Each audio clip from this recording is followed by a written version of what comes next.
In recent news, a significant development has occurred regarding President Donald Trump's executive order aimed at restricting birthright citizenship. A judge has issued a nationwide hold, effectively blocking the implementation of this controversial directive. This ruling came from U.S. District Judge Deborah L. Boardman during a hearing in Greenbelt, Maryland, who stated that U.S. citizenship is a right no less precious than life or liberty. He emphasized that Trump's order contradicts the 14th Amendment and goes against long-standing Supreme Court precedent. The executive order, titled Protecting the Meaning and Value of American Citizenship, seeks to limit birthright citizenship to children born in the United States only if at least one parent is a citizen or permanent resident. Under this proposal, children born to parents in the country legally but temporarily, like those on student or work visas, would not automatically receive U.S. citizenship. The relevance of this topic cannot be overstated. It touches upon fundamental issues surrounding immigration policy and constitutional rights in America. The 14th Amendment guarantees that all persons born or naturalized in the United States are citizens, which has been upheld by numerous court decisions over the past century. Plethora of opinions surround this issue. From Daniel Barnes and Daniela Silva at NBC News highlight how various immigrant advocacy organizations celebrated Judge Boardman's decision as a victory for many families concerned about their children's futures. NBC News.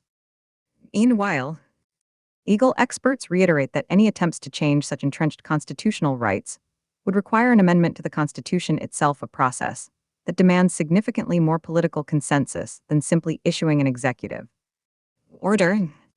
As for potential impacts, upheld through further legal proceedings, Judge Boardman's injunction will allow children born in the U.S. to non-citizen parents full access to citizenship rights until more substantial rulings are made on the matter.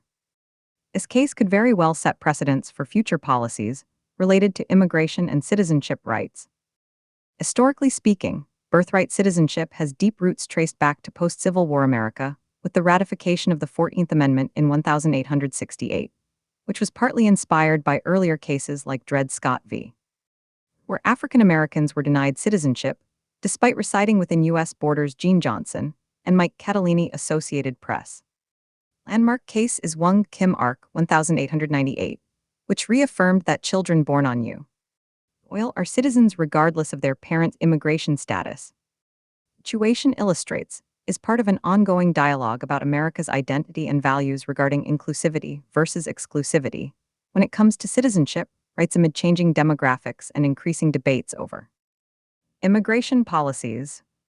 In conclusion, my analysis suggests we are witnessing not just a legal battle, but also a cultural confrontation around what it means to be American today.